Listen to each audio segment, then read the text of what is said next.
વંદે ગુજરાત.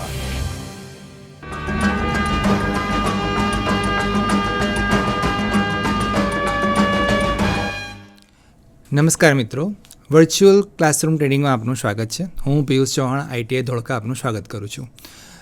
આપણે આજે જે ટૉપિક શીખવાના છીએ એ કોપા ટ્રેડના બીજા સેમિસ્ટરનો પહેલો કોન્સેપ્ટ છે, જેનું નામ છે અલ્ગોરિધમ ઇન જાવાસ્ક્રિપ્ટ. તમારા લોકો માટે આ બંને શબ્દો થોડા નવા હશે, અલ્ગોરિધમ અને જાવાસ્ક્રિપ્ટ બંને. તો અલ્ગોરિધમ એટલે શું, પહેલાં બેઝિક એનું જોઈ લઈએ, પછી આપણે આગળ જોઈશું. તો અલ્ગોરિધમની વ્યાખ્યા આપણે સ્ક્રીન ઉપર જોઈએ. અલ્ગોરિધમ એટલે શું? કોઈ સમસ્યાને સમજી લીધા પછી તેને વિવિધ ભાગોમાં વહેંચી નાખવામાં આવે, ત્યારબાદ તેમાં યોગ્ય ઇનપુટ નક્કી કરી પ્રોસેસ કરીને જરૂરી આઉટપુટ મેળવવા માટે ક્રમબદ્ધ ગોઠવેલા પદ્ધતિસરના પગલાં એટલે અલ્ગોરિધમ. હવે આ વ્યાખ્યા જે છે એ કમ્પ્યુટર ફિલ્ડની છે, એટલે એના શબ્દો જે છે મોટાભાગે અંગ્રેજીમાંથી લીધેલા હોય, પણ આપણે એને એકદમ સરળ ભાષામાં સમજીએ. અલ્ગોરિધમ એટલે શું, પહેલાં એને સમજી લઈએ કે દાખલા તરીકે તમે કોઈ એક તમારા મિત્રને કે કોઈને ફોન લગાડવા માંગો છો, તો સૌથી પહેલાં તમે શું કરશો? તો તમારો ફોન તમે બહાર કાઢશો, એના ડાયલ પેડમાં જશો અને કોઈ એક વ્યક્તિનું જેને તમે ફોન લગાડો છો એનું નામ તમે શોધશો, એની પર કોલનું બટન દબાવશો, વાત કરશો અને વાત પત્યા પછી તમે એનું લાલ કલરનું બટન દબાવશો. તમે વિચારશો કે આ બધી બાબતોને અલ્ગોરિધમને શું લેવા દેવા છે, આ તો અમને આવડે જ છે. પણ અલ્ગોરિધમનો અર્થ એ થાય કે જ્યારે તમે કોઈ પણ કાર્ય કરો છો, એ કાર્યની અંદર જે સ્ટેપ્સ છે એ સ્ટેપને તમે કેવી રીતે ફોલો કરો છો, બરાબર? તો મેં તમને જે કીધું કે તમારા મિત્રને તમે ફોન લગાડો છો, તો એના સ્ટેપ્સ છે કે પહેલાં તમે ફોનમાં એનો કોન્ટેક્ટ શોધશો, એ મળી ગયા પછી તમે એને કોલ કરશો, એટલે કે એ લીલા કલરનું બટન તમે દબાવશો, પછી વાત કરશો અને વાતનો અંત આવશે ત્યારે તમે લાલ બટન દબાવશો. તો શું આમાંથી કોઈ પણ ક્રમ આડોઅવળો કરું તો ચાલે? હું પહેલાં લાલ કલરનું બટન દબાવું ને પછી વાત કરું તો વાત થશે? ના, નહીં થાય. અથવા હું પહેલાં વાત કરું પછી ફોન લગાડું તો ના લે. તમને એવું લાગશે કે આ તો આવડે જ છે અમને, આ તો અમને ખબર જ છે. પણ તમે કોઈ કલ્પના કરો એવા વ્યક્તિની કે જેણે કોઈ દિવસ મોબાઈલ જોયો જ નથી, જેની માટે મોબાઈલ એક નવું સાધન છે, અને તમે એને પહેલી જ વખત એના હાથમાં મોબાઈલ આપો છો અને એવું કહો છો કે તમે આમાં ફલાણા વ્યક્તિને તમે ફોન લગાડો, તો શું શક્ય છે? ના. તો તમારે એ વ્યક્તિને શીખવાડવા માટે કે ફોન કેવી રીતે લગાડવો, કેવી રીતે વાત કરવી અને કેવી રીતે ફોનને કાપવો, તો તમારે એને આ સ્ટેપ શીખવાડવા પડશે કે પહેલાં ફોનની અંદરથી નંબર શોધો, ફોન પછી લીલું બટન દબાવો, પછી વાત થશે અને વાત જ્યારે પૂરી થાય તો લાલ બટન દબાવવાનો. તો અલ્ગોરિધમનો સીધો અને સિમ્પલ અર્થ એટલો જ છે કે જ્યારે પણ કોઈ એક સમસ્યા છે, એ સમસ્યાને સમાધાન માટે કે સમસ્યાને કેવી રીતે એનો ઉકેલ લાવવો, એ ઉકેલનો સ્ટેપ બાય સ્ટેપ લખેલો, મૌખિક નહીં. જેમ કે મોબાઈલ ફોનની વાત છે એ મૌખિક છે, તો હું એવું નહીં કહી શકું કે આ મેં અલ્ગોરિધમની ચર્ચા કરી.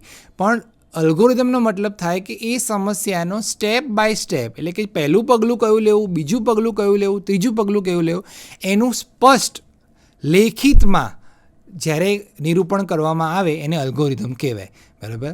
તો અલ્ગોરિધમ જે છે એનો અર્થ એ થાય કે તમારી સામે જ્યારે કોઈ પણ સમસ્યા ઊભી થાય છે, એ સમસ્યાને તમે કેવી રીતે એનો સોલ્યુશન લાવો છો, અને એ સોલ્યુશન લાવ્યા પછી એના જે સ્ટેપ્સ છે, એના જે પગલાં છે, એને તમે લખો છો. અને એ લખ્યા પછી એના ક્રમનું બહુ મહત્ત્વ છે કે ભાઈ પહેલું પગલું આ લેવાનું, પછી આ કરવાનું, પછી આ કરવાનું, પછી આ કરવાનું, અને છેલ્લે જો આ થાય તો તમને તમારો ફોન સાથે તમારું કનેક્શન થાય, તમારા મિત્ર સાથે તમારી વાત થાય. ફોન લગાડવા જેવી નાની બાબતમાં અલ્ગોરિધમની જરૂર નથી, એ આપણે બધાને આવડે જ છે. અને આપણે કોઈને શીખવાડીએ ત્યારે એને લખીને ના આપીએ, આપણે કહી દઈએ આમ કર. પણ જ્યારે તમે કમ્પ્યુટરમાં કામ કરી રહ્યા છો અને કોઈ વ્યક્તિ તમારી પાસે આવીને કહે છે ભાઈ મારે કમ્પ્યુટરમાં આ રીતનો પ્રોગ્રામ બનાવવો છે કે મારે કમ્પ્યુટરમાં આ રીતનું ફોર્મ બનાવવું છે, તો તમે લખતા જશો. પહેલાં સાદા કાગળમાં જે બી એ લખાણ તમને મૌખિક કહેશે એ તમે લખશો. લખ્યા બાદ તમે વિચારશો કે મારે આ કામને કમ્પ્યુટરમાં કેવી રીતે કરવું, તો તમે કમ્પ્યુટરના પ્રોગ્રામના સંદર્ભમાં, એટલે કે તમે જેમાં જેમાં બી બનાવવાના છો પ્રોગ્રામની અંદર, અત્યારે આપણો જે ટૉપિક છે એ જાવાસ્ક્રિપ્ટનો છે, એટલે કે જાવાસ્ક્રિપ્ટ તમે શીખ્યા નથી, પણ જાવાસ્ક્રિપ્ટની અંદર કોઈ પ્રોગ્રામ બનાવવાના છો, તે પ્રોગ્રામ તમે કેવો બનાવશો અને કઈ રીતે બનાવશો એ તમે લખતા જશો. અને પછી લખ્યા બાદ એ પ્રોગ્રામમાં કયું સ્ટેપ પહેલું હશે, કયું સ્ટેપ બીજું હશે, કયું સ્ટેપ ત્રીજું હશે, એ સ્ટેપ બાય સ્ટેપ તમે લખાણ લખશો. પછી જ્યારે આખું એક કાગળ તૈયાર થશે, એ કાગળને જે લખાણ લખેલું છે, લેખિત દસ્તાવેજને અલ્ગોરિધમ કહેવાય. એટલે અલ્ગોરિધમની વ્યાખ્યા જે આપણે જોઈ એ આખી અલગ વસ્તુ છે કે ભાઈ ઇનપુટ આપો, પ્રોસેસ કરો અને પરિણામ મળે. પણ જે સાદી અને સરળ વ્યાખ્યા એ છે કે તમારી સામે કોઈ સમસ્યા આવી છે અને એ સમસ્યાને તમે લેખિતમાં લખી રહ્યા છો, એ પણ સ્ટેપ વાઇઝ, બરાબર. અને જ્યારે એ સ્ટેપ પૂરા થાય તો તમને ખ્યાલ આવી જવો જોઈએ કે ઓકે, આ મારા પ્રોગ્રામને આવી રીતે હું કરીશ તો છેલ્લે મને એનું પરિણામ આવું જોવા મળશે. અલ્ગોરિધમ શબ્દની વાત કરીએ તો અલ્ગોરિધમ શબ્દ જે છે એ સાંભળવામાં થોડો આપણને આપણો ગુજરાતી શબ્દ નથી લાગતો, કે ગુજરાતીમાં આપણે જે બોલે કોયડો છે કે ઉખાણું છે એવું શબ્દ વાપરતા હોઈએ. અલ્ગોરિધમ આપણને થોડો અઘરો શબ્દ લાગે છે. એ શબ્દ જે છે એ ખરેખર આપણો શબ્દ નથી. તો આપણે સ્ક્રીન ઉપર જોઈએ કે અલ્ગોરિધમ શબ્દ ખરેખર આવ્યો ક્યાંથી. તો અલ્ગોરિધમ શબ્દ જે છે એ એક અરેબિક ભાષાનો શબ્દ છે અને આ જે શબ્દ છે એક મેથેમેટિશિયન હતા, મોહમ્મદ ઇબ્ન મુસા અલ ખ્વારાઝમી. આ જે વ્યક્તિનું નામ છે એ આગળ જતાં પછી એના નામ પરથી અલ્ગોરિધમ શબ્દ આવ્યો. આ વ્યક્તિ જે છે એ ગણિતની અંદર ખૂબ વિશાળ હતા. એમણે બહુ બધા અલ્ગોરિધમ ગણિત માટે બનાવ્યા છે અને પછી એ ગણિતની જગ્યાએ લગભગ દરેક ફિલ્ડમાં, ગણિત સિવાયની ફિલ્ડમાં પણ એ અલ્ગોરિધમનો ઉપયોગ થવા માંડ્યો છે. તો અલ્ગોરિધમ જે છે એ શબ્દ અરેબિક છે. આ તમારે પરીક્ષા માટે પણ શબ્દ મતલબ યાદ રાખવાનો છે. અને એ જે વ્યક્તિના મેથેમેટિશિયન જે છે ઇબ્ન મુસા અલ ખ્વારાઝમી, એના નામ ઉપરથી આ શબ્દ ઉતરી આવ્યો છે. અને એ પોતે એક મેથેમેટિશિયન હતા, એટલે ગણિતના બહુ તજજ્ઞ હતા અને બહુ જૂના તજજ્ઞ હતા, મતલબ હમણાં હાલના સમયના નથી, બરાબર. તો અલ્ગોરિધમ લખતી વખતે તમારે શું ધ્યાન રાખવાનું, બરાબર. એવું તો છે નહીં કે તમે કાગળ પેન લઈને બેસી જાઓ અને તમે લખવા માંડે એટલે લખાઈ ગયું. ના, તમે જ્યારે સમસ્યાને સમજી લો કે ભાઈ મારે આ સમસ્યા છે, એનું મારે સમાધાન લાવવું છે, તો મારે કયા શબ્દો વાપરવા અને કઈ રીતે લખવું એ આપણે જોઈએ. તો અલ્ગોરિધમના ગુણધર્મો આપણે જોઈએ છીએ આગળ. અલ્ગોરિધમના ગુણધર્મો અહીંયા 5 છે. આ 5 ગુણધર્મો બહુ સ્પષ્ટ હોવા જોઈએ. પહેલો છે ઇનપુટ સ્પષ્ટ હોવા જોઈએ. એને આપણે વિસ્તારથી સમજીએ. ઇનપુટ સ્પષ્ટ હોવા જોઈએ એટલે શું? તો ઇનપુટ સ્પષ્ટ હોવા જોઈએનો અર્થ એવો થાય કે જ્યારે તમે કોઈ પ્રોગ્રામ બનાવો છો તો એ પ્રોગ્રામની અંદર તમે કઈ વસ્તુ બહારથી લેવાના છો. ઉદાહરણ તરીકે તમે 2 નંબરનો સરવાળો કરો છો, સિમ્પલ વાત છે. તો 2 નંબર તમે નાખવાના છો તો કે ના, એ 2 નંબર કોઈ બીજું નાખવાનું છે. તો એ 2 નંબર કેવા હશે? 2 ધન સંખ્યા હશે, 2 ઋણ સંખ્યા હશે, 2 0 હશે, કે 10 આંકડાની હશે, 5 આંકડાની હશે. તો એ જે ઇનપુટ છે એ કેવા હોવા જોઈએ એ અલ્ગોરિધમ લખતી વખતે સ્પષ્ટ થઈ જવા જોઈએ. એટલે કે જ્યારે ઇનપુટ બહારથી લેવાના હોય અથવા તમે પોતે ઇનપુટ આપતા હોય તો ઇનપુટ કેવા હશે એ અલ્ગોરિધમમાં જ તમારે એની સ્પષ્ટતા કરવાની હોય, જેથી કરીને તમારો પ્રોગ્રામ ડેવલપ થાય ત્યારે એમાં કોઈપણ પ્રકારની ભૂલ રહેતી નથી. આપણે બીજો ગુણધર્મ જોઈએ. તો બીજો ગુણધર્મ છે એનો કમ્પ્યુટર દ્વારા ઉકેલી શકાય તેવા હોવા જોઈએ. કમ્પ્યુટર દ્વારા ઉકેલી શકાય તેવા હોવા જોઈએ. આનો શું થયો? તો કે જ્યારે તમે કોઈપણ અલ્ગોરિધમની રચના કરો છો તો એ રચના તમે ખરેખર લખાણ પૂરતી નથી રહેવાની. મતલબ કે એક કાગળની અંદર લખેલો અલ્ગોરિધમ કંઈ કામનો નથી જ્યાં સુધી એ અલ્ગોરિધમને તમે કમ્પ્યુટરની અંદર પ્રોગ્રામ નથી કરતા, કમ્પ્યુટરની અંદર નાખતા નથી, ત્યાં સુધી અલ્ગોરિધમ નકામો છે. તો જ્યારે તમે કોઈ અલ્ગોરિધમની રચના કરો છો અને એ રચના કર્યા પછી એને કમ્પ્યુટરની અંદર પ્રોગ્રામમાં નાખો છો અને પ્રોગ્રામમાં નાખ્યા પછી તમને એનું કંઈ આઉટપુટ ના મળે અથવા કમ્પ્યુટર એને ન સમજી શકે, તમે લખ્યું કે 2 નંબરનો સરવાળો કરો અને નંબર તમે લખો છો, એક નંબરનું નામ છે x અને એક નંબરનું નામ છે y, તો કમ્પ્યુટરને x અને yનો સરવાળો કરવાની ખબર પડે નહીં, કારણ કે એ નંબર નથી, એ એક અક્ષર છે. તો જ્યારે તમે કમ્પ્યુટરને માહિતી આપો છો તો તમારે માહિતી કમ્પ્યુટર સમજી શકે એ ભાષામાં હોવી જોઈએ. કે તમે લખો કે 5 અને 2નો સરવાળો તો એ 7 કરી લે, પણ તમે x અને yનો સરવાળો કમ્પ્યુટરને આપો તો કમ્પ્યુટર એરર પણ આપે અથવા xy બતાવી દે, પણ એનો સરવાળો શક્ય નથી. એટલે કમ્પ્યુટર સમજી શકે એવો અલ્ગોરિધમ હોવો ખૂબ જરૂરી છે, બરાબર. એટલે કમ્પ્યુટરની ભાષા જે છે એ ભાષામાં અલ્ગોરિધમને ખ્યાલ આવવો જોઈએ. અલ્ગોરિધમ તમારી ભાષાનો છે પણ કમ્પ્યુટરમાં જ્યારે ફીડ કરશો ત્યારે કમ્પ્યુટરની લેંગ્વેજ એને ખબર પડવી જોઈએ. ત્રીજો ગુણધર્મ આપણે જોઈએ એનો દરેક સ્ટેપ ચોક્કસ અને સમય મર્યાદામાં ઉકેલી શકાય તેવો હોવો જોઈએ. આ પણ એક ખૂબ સરસ છે. દરેક સ્ટેપ ચોક્કસ અને સમય મર્યાદા. અહીંયા 2 શબ્દોનો તમારે ખાસ અર્થ સમજવાનો છે, ચોક્કસ અને સમય મર્યાદા. ચોક્કસ એટલે શું કે જ્યારે તમે કોઈ સ્ટેપ લખી રહ્યા છો તો એ સ્ટેપમાં તમે લખ્યું, ઉદાહરણ તરીકે આપણે પહેલાંનું ઉદાહરણ જ કન્ટિન્યુ કરીએ કે તમે કોઈને ફોન કરો છો, તમે એ વ્યક્તિને ફોન કરતા શીખવાડો છો કે ભાઈ તારે ફોન કરવો હોય તો લીલું બટન દબાવવાનું.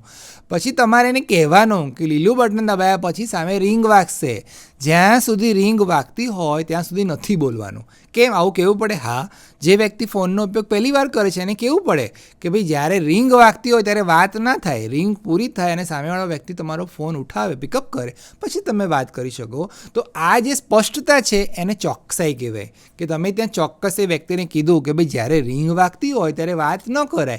તો જ્યારે તમે કોમ્પ્યુટર પ્રોગ્રામિંગની વાત કરી રહ્યા છો કે તમે બે સંખ્યાનો સરવાળો કરી રહ્યા છો તો તમારે એને કહેવું પડે કે ભાઈ બે સંખ્યાનો આટલો સરવાળો થાય. જો સરવાળો ન થઈ શકે એવો હોય, જેમ કે હું એમ કહું કે બે સંખ્યાનો સરવાળો કરો, એક સંખ્યા છે x અને એક સંખ્યા છે 5, સરવાળો થશે? ના, નહીં થાય. કેમ? કારણ કે માહિતી ચોક્કસ નથી. x અને 5 એમાં એક અક્ષર છે અને એક નંબર છે, અને અક્ષર અને નંબરનો ક્યારેય સરવાળો શક્ય નથી. તો સ્વાભાવિક છે કે બંનેનો સરવાળો ના થાય. તો અલ્ગોરિધમ લખતી વખતે તમારે ત્યાં ચોકસાઈ રાખવી પડે કે જ્યારે તમે અલ્ગોરિધમ લખો છો એ વખતે નક્કી કરી દો ભાઈ સંખ્યા જે છે એ આવી જ હોવી જોઈએ. બીજો શબ્દ છે સમયમર્યાદા.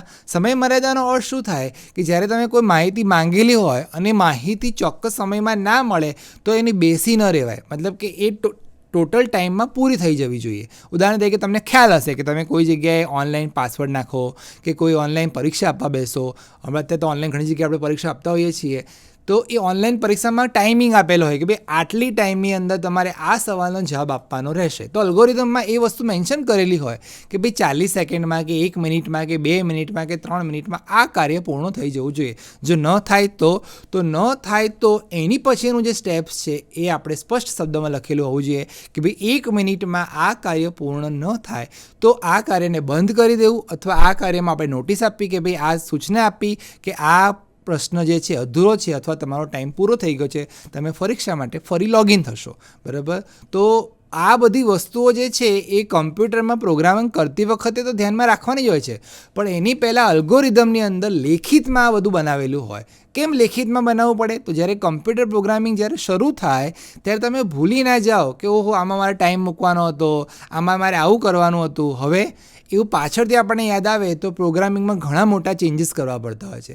તો અલ્ગોરિધમ એટલે શું? તો બેઝિકલી અલ્ગોરિધમ એટલે પ્રોગ્રામિંગ કરતાં પહેલાં જે પ્રોગ્રામિંગની વસ્તુઓ છે એને સાદી ભાષામાં લખેલી હોય અને સ્ટેપ વાઇઝ લખેલી હોય, જેથી કરીને તમે કોઈ પણ એક વસ્તુ ભૂલી શકતા નથી. તો ત્રીજો જે ગુણધર્મ છે એ ખાસ તમારે યાદ રાખવાનો છે કે તમે જે પણ વસ્તુ લખો છો એ ચોક્કસ અને સમય મર્યાદામાં હોવી જોઈએ. આપણે આગળનો ગુણધર્મ જોઈએ, છેલ્લે આઉટપુટ મળવું જોઈએ. આ ખૂબ જ જરૂરી છે. આઉટપુટ એટલે શું? તો કે અલ્ગોરિધમની અંદર જ્યારે તમે કોઈ પણ કામ કરો છો, કંઈ પણ લખવા બેઠા છો, સાદું ઉદાહરણ લઈએ છીએ કે તમે કોઈને ફોન લગાડવાનું શીખવાડો છો. કોઈ બહુ એક ઘરડા માણસ છે, તમે એને ફોન લગાડવાનું શીખવાડો છો કે લો આ દાદા આ તમારો ફોન છે, તમે આ લો અને આ ફોન આવી રીતે લગાડે, લીલું બટન દબાવાય, વાત થાય ને પછી લાલ બટન દબાવાય. તો એ વ્યક્તિ જો ફોન જાતે ન લગાડી શકે અથવા એ વ્યક્તિને ફોન લગાડતા ન આવડે, એનો અર્થ એ થયો કે તમે જે સમજાવ્યું એ સ્ટેપમાં કંઈ ગડબડ છે. દેટ મીન્સ કે આઉટપુટ ના આવ્યું. સામાન્ય રીતે જ્યારે માણસો સાથે કામ કરતા હોય ત્યારે અલ્ગોરિધમ શબ્દ ન વપરાય, બરાબર, પણ આ એક ઉદાહરણ છે કે જ્યારે તમે કંઈ પણ પ્રોગ્રામ બનાવો છો તો એ પ્રોગ્રામ બનાવ્યા બાદ એ પ્રોગ્રામનું આપણને કંઈ આઉટપુટ મળવું જોઈએ. હું એમ કહું કે બે સંખ્યાનો સરવાળો 5 અને 2, બસ અલ્ગોરિધમ પતી ગયો? ના. તો અલ્ગોરિધમના અંતમાં 5 અને 2નો સરવાળો 7 થાય છે એવો મને જવાબ મળવો જોઈએ. આવા એકદમ નાના ઉદાહરણ માટે અલ્ગોરિધમ લખવાની જરૂર નથી હોતી. એ તો 5 અને 2 7 પ્રોગ્રામર જાતે લખી દેતો હોય છે. પણ જ્યારે કોઈ મોટો પ્રોગ્રામ, કોઈ મોટું સોફ્ટવેર બનાવવાનું હોય અથવા કોઈ મોટી પ્રોજેક્ટ છે કે જે પ્રોજેક્ટની અંદર તમારે દરેક નાની વસ્તુઓનું ધ્યાન રાખવાનું છે, તો એ પ્રોજેક્ટની શરૂઆત કરતાં પહેલાં, એ પ્રોગ્રામની શરૂઆત કરતાં પહેલાં એક અલ્ગોરિધમની તૈયારી કરવામાં આવે છે. અને અલ્ગોરિધમના આધાર ઉપર દરેક પ્રોગ્રામર અથવા એ પ્રોજેક્ટના કોર્ડિનેટર એટલે કે પ્રોજેક્ટને જે હેન્ડલ કરે છે જોશે કે ઓકે આપણે આ સ્ટેપ ફોલો કરી લીધું તો ટીક કરશે, ઓકે આ સ્ટેપ ફોલો કરી લીધું તો ટીક કરતો, જેથી કરીને જ્યારે છેલ્લે આપણને આઉટપુટ મળવું જોઈએ. જે અગત્યની વસ્તુ એ છે કે અલ્ગોરિધમ જ્યારે આપણે લખી નાખ્યો અને અલ્ગોરિધમના અંતમાં આપણે કંઈ આઉટપુટ જ ના મળે તો એ અલ્ગોરિધમ કંઈ કામનો નથી. મતલબ એ ખાલી કાગળનો ટુકડો જ છે, એ અલ્ગોરિધમ ન કહી શકાય. તો એ અલ્ગોરિધમનો અગત્યનો ગુણધર્મ છે. આગળ અને છેલ્લો ગુણધર્મ જોઈએ આપણે એનો, ખાસ ગુણધર્મ અલ્ગોરિધમની કોઈ ભાષા હોઈ શકે, મતલબ કોઈ પણ ભાષા હોઈ શકે. અલ્ગોરિધમની ભાષામાં કોઈ બાધ્ય નથી. સમજીએ આને આપણે વિસ્તારથી કે સામાન્ય રીતે કમ્પ્યુટરની લેંગ્વેજીસ હોય છે. કમ્પ્યુટરની અંદર C++, જાવા, ઓરેકલ, પાસ્કલ, ફોર્ટન ઢગલો લેંગ્વેજ છે અત્યારે, અને ઘણા બધા પ્લેટફોર્મ ઉપર કમ્પ્યુટર પ્રોગ્રામિંગ થતું હોય છે. હવે જ્યારે તમે કોઈપણ પ્રોગ્રામિંગ જ્યારે ચાલુ કરો છો તો કોઈપણ પ્રોગ્રામિંગમાં માહિર હોઈ શકે. એને ભાઈ કોઈને C ફાવતું હોય તો કોઈને જાવા ફાવતું હોય, કોઈને .NET ફાવતું હોય. આ જે શબ્દો હું બોલી રહ્યો છું એ બધા કમ્પ્યુટરની ભાષાના નામ છે, બરાબર. પણ અલ્ગોરિધમ જ્યારે લખવામાં આવે ત્યારે એને કોઈ પ્રોગ્રામિંગને ધ્યાનમાં રાખીને લખવાની જરૂર નથી હોતી. કોઈ વ્યક્તિ તમારી પાસે આવે છે કે ભાઈ મારે આ પ્રકારનો એક પ્રોગ્રામ બનાવો છે, તમે બનાવી આપશો, મારી કંપનીમાં આ રીતની જરૂર છે, તમે મને કરી આપશો. તો તમે કહેશો હા લાવો, તમે એને સાંભળશો કે ભાઈ તમારે આવું કરવું છે, અહીંયા બટન મૂકવા છે, અહીંયા તમારે અહીંયા ક્લિક થાય તો આવું દેખાવું જોઈએ. તમે એને સાદા કાગળમાં લખી લેશો. ત્યારબાદ તમે એનો અલ્ગોરિધમ બનાવશો. એ જરૂરી નથી કે અલ્ગોરિધમ તમે ગુજરાતીમાં બનાવો કે અંગ્રેજીમાં બનાવો કે હિન્દીમાં બનાવો કે કોઈ કમ્પ્યુટર લેંગ્વેજમાં બી બનાવી શકો છો, Cમાં બનાવો. તમે તમારી માતૃભાષામાં અથવા જે ભાષામાં તમારા પ્રોજેક્ટના મેમ્બર્સ જેટલા છે, જેમ કે તમે 7 જણ ભેગા થઈને પ્રોજેક્ટ બનાવો છો અને તમે સાથે અંગ્રેજી બહુ સરસ આવડે છે તો અંગ્રેજીમાં બનાવો. તમે સાથે ગુજરાતી મિત્રો છો અને તમે 7 ભેગા થઈને કોઈ પ્રોગ્રામની અંદર કામ કરી રહ્યા છો તો તમે અલ્ગોરિધમના જે સ્ટેપ્સ છે એ ગુજરાતીમાં લખશો. પછી જ્યારે એને પ્રોગ્રામિંગ ભાષામાં ઉતારશો તો જ્યારે જે પ્રોગ્રામર જે ભાષામાં નિષ્ણાત હશે એ ભાષામાં એ અલ્ગોરિધમને લખશે અને પછી એ Cમાં એનું કન્વર્ટ કરશે કે જાવામાં કન્વર્ટ કરશે કે જે લેંગ્વેજમાં એ માહિર હશે ત્યાં. તો અલ્ગોરિધમ જે છે એ શેમાં લખવો એવું કોઈ અહીંયા બાધ્ય નથી. તમે તમારી માતૃભાષામાં અથવા તમને જે ભાષા પર તમારી સારી પકડ હોય એ ભાષામાં તમે અલ્ગોરિધમ લખી શકો છો. આગળ જઈને જ્યારે એ પ્રોગ્રામમાં કન્વર્ટ થશે ત્યારે તો તમારે એને ફરજિયાત કમ્પ્યુટર લેંગ્વેજમાં જ લખવો પડશે, કારણ કે કમ્પ્યુટરને ગુજરાતીમાં કહીશું તો સમજ નહીં પડે. હું એને ગુજરાતીમાં કંઈ લખીને પ્રોગ્રામિંગ લખીશ તો કમ્પ્યુટરમાં એરર જ આવવાની છે. અંગ્રેજીમાં બી નહીં ખબર પડે કમ્પ્યુટરને ખબર પડશે કમ્પ્યુટરની પોતાની લેંગ્વેજમાં. જે લેંગ્વેજના નામ મેં તમને આગળ કીધા એવી રીતે C છે, C++ છે, જાવા છે, ઓરેકલ છે, ફોર્ટન છે, ઘણા બધા નામ છે એવા. એ કોઈ પણ પ્રોગ્રામિંગ લેંગ્વેજમાં તમે પ્રોગ્રામ લખી શકો છો, બરાબર. પણ અલ્ગોરિધમનો મતલબ થાય કે એ પ્રોગ્રામિંગ લેંગ્વેજની શરૂઆત કરતાં પહેલાં તમે તમારી ભાષામાં, બરાબર. સામાન્ય રીતે આપણે ઘરમાં બી અલ્ગોરિધમ વાપરતા હોઈએ છીએ, એવું નથી કે નથી વાપરતા, પણ એને અલ્ગોરિધમ કેમ ના કહેવાય? કારણ કે એનો કોઈ એક, જેમ કે આપણે સપોઝ આપણા ઘરમાં કોઈ ફંક્શન હોય તો આપણે લખતા જ હોઈએ છીએ કે ભાઈ પહેલાં આપણે કેટરિંગવાળાને બોલાવીશું, પછી આપણે આ મંડપવાળાને કહીશું કે અહીંયા કરે, પછી આટલા મહેમાનને આમંત્રણ આપીશું, આ રીતનું જમણવાર રાખીશું. તો આ એક પ્રકારનો અલ્ગોરિધમ જ છે, બરાબર. પણ આને અલ્ગોરિધમ શબ્દ સાથે કેમ લેવા દેવા નથી? કારણ કે અલ્ગોરિધમ શબ્દનો મતલબ થાય કે કમ્પ્યુટર પ્રોગ્રામિંગ લેંગ્વેજ અથવા ગણિતમાં પણ કહી શકો તમે કે જેમાં એક સ્પષ્ટ તમને સ્ટેપ્સ આપેલા હોય ને એ સ્ટેપને એ જ ક્રમમાં તમારે ફોલો કરવા પડે અને છેલ્લે તમને કોઈ એક સાચું અને સચોટ આઉટપુટ મળે. તો આ છે અલ્ગોરિધમના ગુણધર્મો. ગુણધર્મો મતલબ કે અલ્ગોરિધમ આવો હોવો જોઈએ. આગળ જોઈએ આપણે એક ઉદાહરણ દ્વારા આપણે સમજવાનો પ્રયત્ન કરીએ કે અલ્ગોરિધમ શું છે. અહીંયા એક સિમ્પલ અલ્ગોરિધમ છે. અલ્ગોરિધમ ખરેખર આવો નાનો અલ્ગોરિધમ ન હોય, પણ આપણે જ્યારે અલ્ગોરિધમની વાત થતી હોય તો તમને સમજાવવા માટે કે તમે અલ્ગોરિધમ કમ્પ્યુટરમાં લખો તો કેવો હોવો જોઈએ. તો 2 નંબરનો સરવાળો કરવાનો અલ્ગોરિધમ છે. અહીંયા ખૂબ સિમ્પલ અલ્ગોરિધમ મેં લખ્યો છે કારણ કે આ અલ્ગોરિધમ તમને સમજૂતી માટે છે. પહેલાં તમારે અલ્ગોરિધમમાં યાદ રાખવાનું સ્ટેપ લખવાના. સ્ટેપ 1 કયું આવશે, સ્ટેપ 2, સ્ટેપ 3, એવી રીતે. અહીંયા મારી પાસે 5 સ્ટેપનો અલ્ગોરિધમ તમને સ્ક્રીન પર જોવા મળે છે. અલ્ગોરિધમ જ્યારે શરૂઆત થાય તો સ્ટાર્ટ લખવું પડે. સ્ટાર્ટ કેમ લખીશું આપણે? તો જ્યારે અલ્ગોરિધમ લખાય ને ત્યારે 2-3 પત્તા ન હોય. અહીંયા તો તમને ખૂબ નાનો અલ્ગોરિધમ બતાવ્યો છે તો તમને ખ્યાલ આવે કે અલ્ગોરિધમ કયા પેજથી સ્ટાર્ટ થયો. તો સ્ટાર્ટ લખેલું છે, step 1 start. Step 2 2 number input તરીકે લો. તમારે બીજી કોઈ સૂચના લખવી હોય તો લખી શકો જોડે કે 2 ધન નંબર ઇનપુટ તરીકે લો, 2 ઋણ નંબર લો, 2 નંબર જેની 1 થી 50 વચ્ચે આવતા હોય એવા લો, 2 નંબર 1 થી 100 વચ્ચે આવતા હોય. જેમ કે તમે માર્ક્સની વાત કરતા હોય તો 1 થી 100 વચ્ચે જ હોવા જોઈએ, તો 2 નંબર 1 થી 100 વચ્ચે. તો અહીંયા મેં તમને ખાલી ઉદાહરણ સ્વરૂપે 2 નંબર લો એવું લખ્યું છે. બાકી જ્યારે તમે બનાવો અલ્ગોરિધમ, જ્યારે તમે આ વિડીયો જોયા પછી તમે જાતે પ્રયત્ન કરશો કોઈ એક અલ્ગોરિધમ બનાવવાનો તો તમે જાતે લખશો કે ભાઈ 2 નંબર એવા લો કે જેમાં 1 થી 100 વચ્ચેની જ રેન્જ હોય. કેમ? કારણ કે માર્ક્સની વાત થઈ રહી છે, બરાબર. ઉંમરની વાત થઈ રહી હોય તો 1 થી 150 વચ્ચેની રેન્જ વચ્ચેનો લો, બરાબર. ઋણ સંખ્યા ધ્યાનમાં લેવાની નથી કારણ કે કોઈની ઉંમર આપણે લખતા હોઈએ તો સ્વાભાવિક છે કે ઉંમર -1 એવી કોઈની ઉંમર ના હોય, બરાબર. કોઈની એજની વાત કરતા હોય તો ભાઈ લખવું પડે કે ભાઈ 0 એજથી લઈને 150 વર્ષ સુધીનો માણસ હોઈ શકે, બરાબર. આગળ જોઈએ આપણે સ્ટેપ 2. 2 નંબર લીધા, સ્ટેપ 3 2 નંબરનો સરવાળો કરો. જે બી આ એક પ્રક્રિયા છે કે તમારે સરવાળા, બાદબાકી, ગુણાકાર, ભાગાકાર જે કરવાનો છે, જે જવાબ મળે છે સ્ટેપ 4માં એ જવાબને તમારે પ્રિન્ટ કરવાનો છે. તમે લખી શકો કે જવાબને સ્ક્રીન ઉપર પ્રિન્ટ કરે, જવાબને કાગળ ઉપર પ્રિન્ટ કરે, જવાબને કોઈ પર્ટિક્યુલર સાધનમાં મોકલે, એવું લખી શકો. સ્ટેપ 5 સ્ટોપ કેમ લખવું પડે? આપણને ખબર નથી પડતી કે પ્રોગ્રામ અલ્ગોરિધમ પતી ગયો. ના, ઘણીવાર અલ્ગોરિધમ ખૂબ લાંબા હોય, 2 પેજના, 3 પેજના, 5 પેજના. તો જ્યારે બધા 2-3 વ્યક્તિઓ જ્યારે કોઈ પ્રોજેક્ટમાં કામ કરતા હોય તો એમને ના ખબર પડે કે કયું પેજ ક્યાં જતું રહ્યું. ઘણીવાર એવું જોવા મળતું હોય કે ભાઈ 5-7 પેજના અલ્ગોરિધમ હોય તો એકાદ પેજ કોઈ વ્યક્તિ કાઢી લીધું તો ખબર બી ના પડે કે આ અલ્ગોરિધમમાં આ ક્યાં જતું રહ્યું. આપણે વચ્ચે એક ટેક્સ્ટ બોક્સ મૂકી દીધું તો દેખાતું જ નથી. તો એવા સમયે એ જે સ્ટેપ્સ લખેલા હોય એટલે તરત ખ્યાલ આવે કે ભાઈ આપણે જે 7 પેજનો અલ્ગોરિધમ છે એમાં 32 નંબરના સ્ટેપ પછી 33 નંબર દેખાતો નથી. તો એ તરત એ પેજને શોધવામાં આવે અને જ્યારે લાસ્ટ પેજ હોય એમાં લખેલું હોય કે સ્ટોપ, મતલબ કે અહીંયા અલ્ગોરિધમ પૂરું થાય. સ્ટોપ લખવું જરૂર નથી, તમે તમારી રીતે લખી શકો કે અહીં પૂરું થયું, સમાપ્ત, એન્ડ.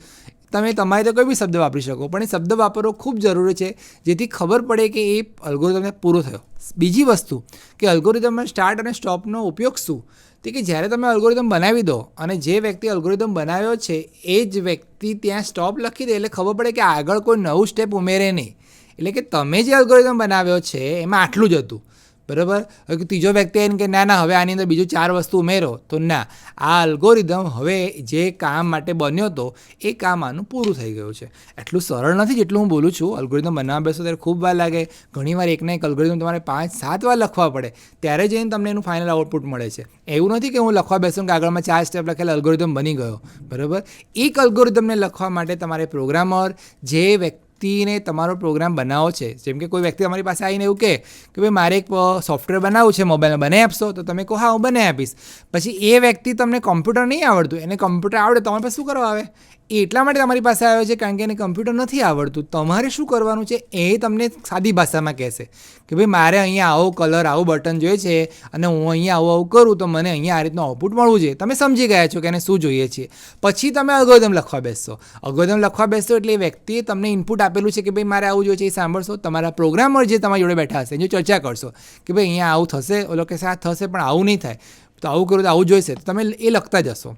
એ લખ્યા પછી તમે એના અલ્ગોરિધમમાં રૂપાંતર કરશો. ભાઈ પહેલું સ્ટેપ આપણે શું કરીશું તો કે ભાઈ પહેલું સ્ટેપ આપણે ડિઝાઇન નક્કી કરીશું, બીજું સ્ટેપ કયો કંટ્રોલ ક્યાં મૂકીશું, ત્રીજું સ્ટેપ કયા પ્રકારના કન્ડિશન મૂકીશું કે ભાઈ આવું ના હોવું જોઈએ, આવું હોય તો આવું થવું જોઈએ, એ કન્ડિશન તમે મૂકીશું. ચોથું સ્ટેપ, જો કોઈ વ્યક્તિ આવું કરશે તો પ્રોગ્રામ બંધ થઈ જવો જોઈએ અથવા પ્રોગ્રામ ડબલ કામ કરવો જોઈએ, કામ ના કરવો જોઈએ, એ બધા તમે વેલિડેશન મૂકેલા હોય એની અંદર.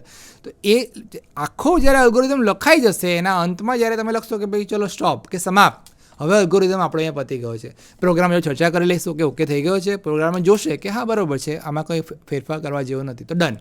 પછી એ પ્રોગ્રામની અંદર પ્રોગ્રામ કરશે. શું પ્રોગ્રામર એક જ વ્યક્તિ હોય? ના, એક પ્રોજેક્ટમાં ઘણા બધા પ્રોગ્રામર સંકળાયેલા હોય. બધા પ્રોગ્રામર ભેગા થઈને પ્રોગ્રામ કરતા હોય. કોઈ ડિઝાઇનિંગ કરતું હોય તો કોઈ કોડિંગ કરતું હોય, કોઈ ડિઝાઇનિંગ અને કોડિંગનું મર્જ કરતું હોય, તો કોઈક વસ્તુ એવી આવી ગઈ હોય ચેક કરતું હોય, ટેસ્ટિંગ કરતું હોય, તો આ અલ્ગોરિધમની કોપી દરેક જણ પાસે રહેશે. એ જોશે કે ભાઈ પ્રોગ્રામરે જે વસ્તુ બનાવી છે એ શું અલ્ગોરિધમ મુજબ ચાલે છે, તો કે હા ચાલે છે. તો જાવાસ્ક્રિપ્ટ જે લેંગ્વેજની આપણે વાત કરી રહ્યા છીએ, જે આપણે આ સેમિસ્ટરનો સેકન્ડ ટોપિક છે, એક લેંગ્વેજ છે. એ સ્ક્રિપ્ટિંગની અંદર જ્યારે તમે કોડિંગ શીખશો, હજી આ ટોપિક આપણો કોડિંગ હજી વાર છે, આ કોડિંગ પહેલાંનો ટોપિક છે, પણ જો તમને કોડિંગ આવડતો તો તમને ખ્યાલ આવશે કે કોડિંગ કરતાં પહેલાં તમારી પાસે આ રીતનો એક અલ્ગોરિધમ રહેવો જોઈએ. આપણે જે ઉદાહરણ જોઈએ બહુ સિમ્પલ છે અને આવા નાના ઉદાહરણ માટે ખરેખર અલ્ગોરિધમની જરૂર નથી. તો આપણે એક બીજું ઉદાહરણ જોઈએ જેમાં વિસ્તારપૂર્વક તમને ખ્યાલ આવશે કે અલ્ગોરિધમની જરૂર શું છે. તો આપણે સ્ક્રીન ઉપર જોઈએ છીએ બીજું અલ્ગોરિધમ. 3 નંબરમાંથી મોટામાં મોટી સંખ્યા એટલે કે સૌથી મેક્સિમમ સંખ્યા હોય એ શોધવાનો અલ્ગોરિધમ લખવાનો છે. હવે તમે જોઈ શકો છો કે આ અલ્ગોરિધમમાં થોડું અટપટું છે. તમને ખ્યાલ આવશે કે અલ્ગોરિધમની જરૂરિયાત શું છે. તો તમે સ્ક્રીન ઉપર સ્ટેપ બાય સ્ટેપ જોશો તમને ખ્યાલ આવશે. સ્ટેપ 1 સ્ટાર્ટ, તમને ખ્યાલ આવી ગયો કે દરેકમાં સ્ટાર્ટ લખવાની જરૂરિયાત શું છે. સ્ટેપ 2 3 સંખ્યા લેશું ઇનપુટ તરીકે. આપણે અત્યારે માની લીધી છે કે 3 સંખ્યામાં એક સંખ્યા છે એ એમાં જશે, એક બીમાં અને એક સીમાં. એવું આપણે અત્યારે ધારી લીધું છે અલ્ગોરિધમ માટે, બરાબર. સ્ટેપ 3 આપણે ચેક કરીશું, જો એ જે છે એ બી કરતાં મોટો હોય તો સ્ટેપ 4માં જવાનું છે. તો અહીંયા તમે જો સ્ટેપને સ્કીપ કરવાની વાત છે. એ ગ્રેટર દેન બી, એ બી કરતાં મોટો હોય તો સ્ટેપ 4, નહીં તો સ્ટેપ 5. જો એ બી કરતાં મોટો હોય તો આપણે ચોથું સ્ટેપ જોવાનું છે. અત્યારે આપણે ચોથું સ્ટેપ જ જોઈએ છીએ, પાછળનું સ્ટેપ નથી જોતા.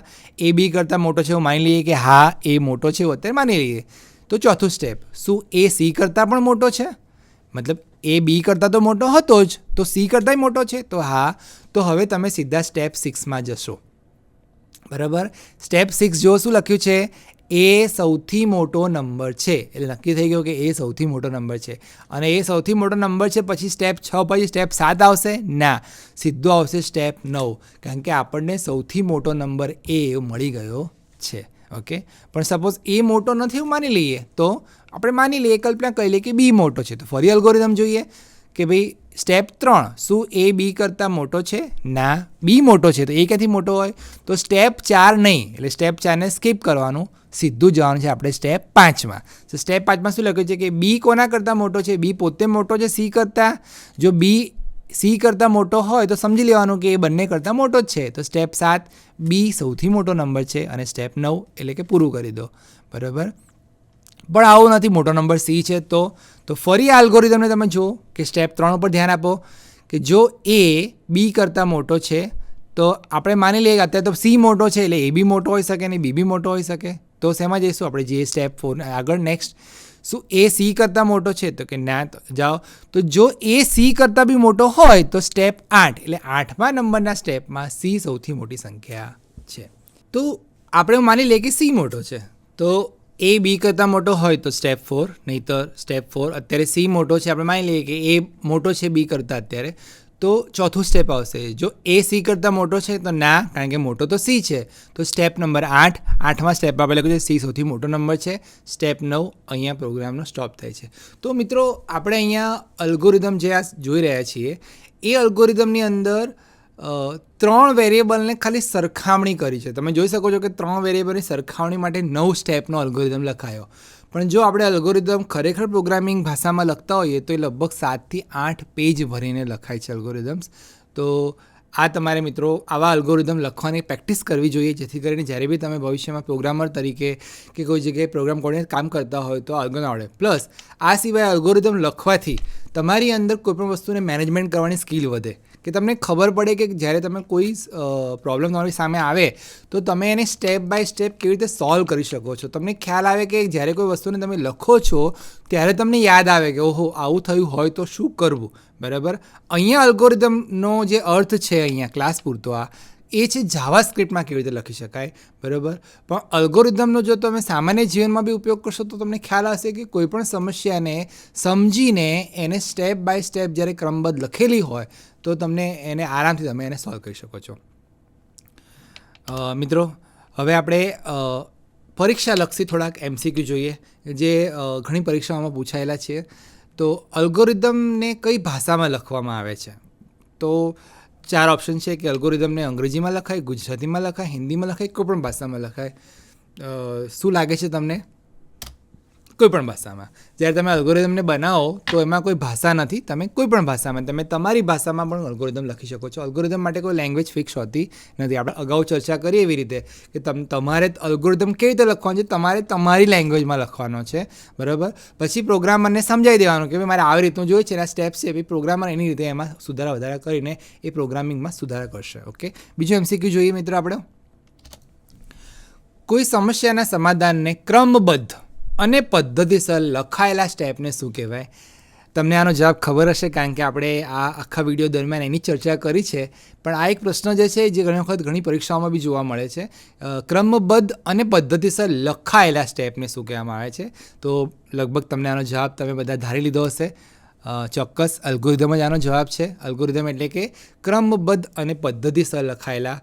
હવે અહીંયા આપણે ખાસ નોંધ રાખવાની છે કે અલ્ગોરિધમ જે છે એ મૌખિક ના હોઈ શકે. બરાબર. હું એમ કહું કે ભાઈ મોડે મોડે સમજાવું કે ભાઈ મેં તમને ફોન કરતાં ના શીખવાડ્યું તો શું અલ્ગોરિધમ થઈ ગયો? ના. અલ્ગોરિધમ ત્યારે જ થાય જ્યારે એ જે વસ્તુ છે એ લખાયેલા ફોર્મમાં હોય અને એ પણ ક્રમબદ્ધ એટલે કે સ્ટેપ બાય સ્ટેપ લખેલી હોય છે. બરાબર. ત્રીજો MCQ આપણે જોઈશું. અલ્ગોરિધમને શબ્દ કઈ ભાષા પરથી આવેલો છે? ફ્રેન્ચ, અરેબિક, સંસ્કૃત કે પર્શિયન? એટલે અલ્ગોરિધમ શબ્દ જે છે એ કઈ ભાષાનો શબ્દ છે, બરાબર? તમે અત્યારે વિડીયો જોતા ધારી શકો છો, જો વિડીયો તમે ધ્યાનથી જોયો તો તમને ખ્યાલ હશે કે આ કઈ ભાષાનો શબ્દ છે. હા, સાચી વાત છે, અરેબિકનો શબ્દ છે. આ અરેબિક જે મેથેમેટિશિયન હતા એના નામ ઉપરથી આ અલ્ગોરિધમ શબ્દ બન્યો છે અને અરેબિક વર્ડ છે. ઓકે મિત્રો, આપણે અલ્ગોરિધમ વિશે જાણ્યા. અલ્ગોરિધમ એ બહુ મોટો વિષય નથી, સમજવા માટે ખૂબ નાનો વિષય છે કે તમે અલ્ગોરિધમ એટલે લખવું, બરાબર? પણ જ્યારે તમે કોઈ જગ્યાએ આ અલ્ગોરિધમનો ઉપયોગ કરીને લખવા બેસશો ત્યારે ખૂબ મોટો વિષય છે. અલ્ગોરિધમ લખવો એ ખૂબ નાનો વિષય નથી. લખવા બેસશો ત્યારે તમારો 3-4 દિવસનો સમય એનો જતો રહે. એમાં ઘણા બધા સુધારા વધારા થાય, ઘણા સ્ટેપ અંદર એડ થાય, ઘણા સ્ટેપ અંદરથી કાઢવા પડે. પ્રોગ્રામર સાથે ચર્ચા થાય ત્યારે તમને ખબર પડે કે આ અલ્ગોરિધમમાં આટલા સુધારા કરવાના છે. પ્લસ ખાસ વસ્તુ કે જ્યારે તમે અલ્ગોરિધમ લખતા હોય ત્યારે તમારી પ્રોગ્રામિંગ લેંગ્વેજને તમારે ધ્યાનમાં રાખવી પડે. જેમ કે અત્યારે આજે આપણો વિષય છે કે જાવા સ્ક્રિપ્ટની અંદર અલ્ગોરિધમ, તો તમારે જાવા સ્ક્રિપ્ટ વિશે તમને જ્ઞાન હોવું ખૂબ જરૂરી છે.